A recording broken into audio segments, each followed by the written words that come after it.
हमारे साथ बीजेपी के विधायक राजा सिंह जी जुड़े हैं। सर, आपको हैदराबाद पार्लियामेंट का इंचार्ज बनाया गया है। ये एक बहुत बड़ी जिम्मेदारी आपको दी गई है।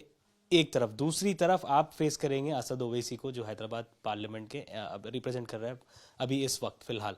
तो वो हालांकि लड़ेंगे यहीं से हैदराबाद से। तो क्या आप कहना चाहेंगे पार्टी को पहले जिसने आपको ये जिम्मेदारी दी? देखिए, हैदराबाद पार्लियामेंट का जो पॉलिटिकल जो इंचार्ज मुझे बनाया गया, वैसे 7 के 7 यानी समझ चाहूँगा 8 के 8 विधायकों को बहुत सारे जो अलग अलग क्षेत्र के पार्लियामेंट क्षेत्र है जहाँ के वो विधायक बने, उस पार्लियामेंट क्षेत्र के उनको इंचार्ज बनाया गया। अब जैसे हैदराबाद पार्लियामेंट में मैं अकेला भारतीय जनता पार्टी से तीसरी बार मेरी विजय हुई है, तो इस पार्लियामेंट का इंचार्ज मुझे बनाया गया।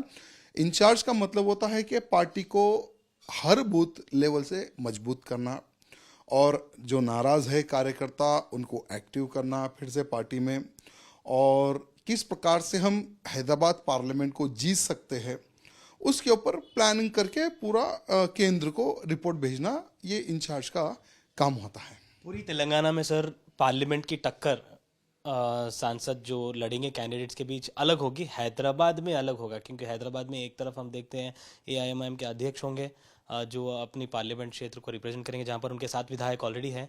आप जहां से विधायक रिप्रेजेंट करते हैं कोशा महल से, पहले भी आपने यहां से लड़कर जीता है, आपने अपनी सीट बरकरार रखी। तो इस मौके पर क्या आपकी स्ट्रैटेजी रहेगी? ये अलग तरीके का मुकाबला होगा, टक्कर होगी, तो इसमें क्या स्ट्रैटेजी आपकी रहेगी, क्या एजेंडा रहेगा इस पर? देखिए, पहले तो हम जो असदुद्दीन ओवैसी ने पूरे हैदराबाद पार्लियामेंट में जो बोकसिंग वोट बनवाए हैं उसको डिलीशन डिलीशन के लिए हम लोग काम करेंगे, क्योंकि हर बार जब भी चुनाव आता है सिर्फ बोकसिंग वोट के बल पे ही वो जीतते हैं और बूथ कैप्चरिंग का भी काम होता है। तो हम केंद्र को यह रिपोर्ट भेजेंगे कि कितने बोकस वोटर है, हमारे पास टोटली डाटा है, वो हम केंद्र को सबमिट करेंगे डिलीशन के लिए। और साथ ही साथ बहुत सारे ऐसे बूथ है जिसको कैप्चर करते हैं, तो लोकल पुलिस ना रहते हुए सेंटर फोर्स वहाँ पर लगाकर चुनाव करवाना है, पोलिंग करवाना है, ये हम रिपोर्ट भेजेंगे। मैं समझता हूँ इस बार आपने देखा होगा कि विधानसभा का जो चुनाव हुआ, बहुत सारे एमआईएम के एमएलएस को यानी हारते हारते वो लोग बच गए। तो आज पुराने शहर का मुसलमान भी विकास चाहता है, जो कि इनके पिताजी के दौर से हो या इनके दौर से हो, कभी पुराना शहर डेवलपमेंट नहीं हुआ। विधानसभा में अकबरुद्दीन चिक चिक के बोलते हैं कि मेट्रो चाहिए, मेट्रो चाहिए। फिर वही असदुद्दीन ओवैसी वही अकबरुद्दीन ओवैसी फिर मुख्यमंत्री के चैम्बर में जाके बोलते कि साहब हमारे को ज़रूरत नहीं है, मेट्रो लाकर क्या करते। यानी मुसलमानों को सबसे बड़ा अगर कोई धोखा दे रहे तो ये दोनों भाई दे रहे, और इन दोनों भाइयों का जो असली चेहरा, जो डुप्लीकेट मुसलमान वाला जो चेहरा है, ओल्ड सिटी के मुसलमान जान रहे। तो मैं समझता हूँ कि इस बार भारतीय जनता पार्टी को वो मौका देंगे विकास के लिए, और इस बार अच्छी टक्कर रहेगी। हमने देखा कि चुनाव के वक्त में एआईएमआईएम ने खुलकर बीआरएस पार्टी का सपोर्ट किया, लेकिन चुनाव के बाद कांग्रेस पार्टी ने हालांकि एक्सपीरियंस बेस पर प्रोटेम स्पीकर अकबरुद्दीन को बनाया। उसके बाद मुख्यमंत्री खुद ने, रेवंत रेड्डी जी ने कहा है कि हैदराबाद में लोकल विधायक की मदद से, एएमआईएम पार्टी की मदद से जो भी विकास होगा वो उसमें पर्सनली वो हिस्सा लेंगे। तो इस चीज़ को कैसे देखते हैं सर? देखिए, तेलंगाना राज्य हो या पहले आंध्र प्रदेश हो, इसकी हिस्ट्री रही है। जो भी मुख्यमंत्री बनता है, चाहे वो कांग्रेस का हो या टीडीपी का हो या बीआरएस का हो, अब फिर कांग्रेस का हो, एमआईएम से मिलजुल कर ही हम सरकार चला सकते हैं।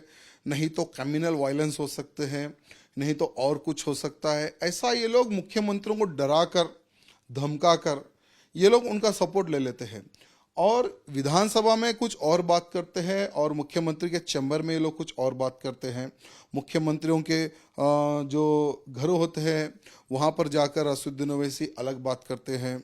देखिए, जिसकी भी सरकार हो उसके पैर पकड़ना, उनके काम लेना, ये एमआईएम के दोनों भाइयों की नीति रही है।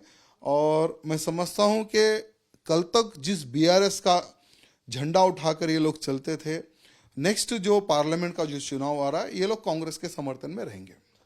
सर, 22 तारीख को राम मंदिर का इनॉग्रेशन होगा, लेकिन उसके बाद जो कैंपेन शुरू होगा 25 जनवरी से 25 मार्च तक, जो बीजेपी ने कॉल किया है मेगा कैंपेन, इसको लेकर हैदराबाद पार्लियामेंट क्षेत्र में आपके क्या प्लान है? कोई बड़ा प्रोग्राम है, कोई लीडर्स आने वाले हैं या क्या एजेंडा रहेगा?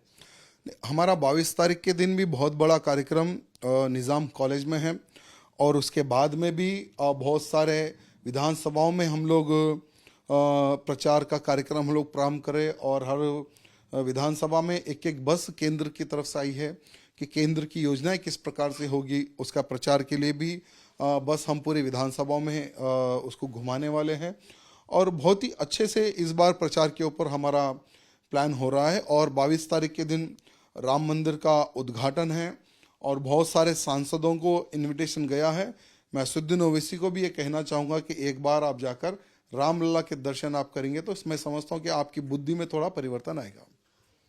हाल ही में मार्केट पुलिस स्टेशन लिमिट्स में एक इंसिडेंट घटी है जहां पर शोभा यात्रा निकालने पर पुलिस ने केस रजिस्टर किया है। बताया ये जा रहा है कि डीजे का परमिशन उनके पास नहीं था, जिसके चलते पुलिस ने 188 आईपीसी के तहत उनके खिलाफ केस दर्ज किया है। तो इस पर क्या कहेंगे?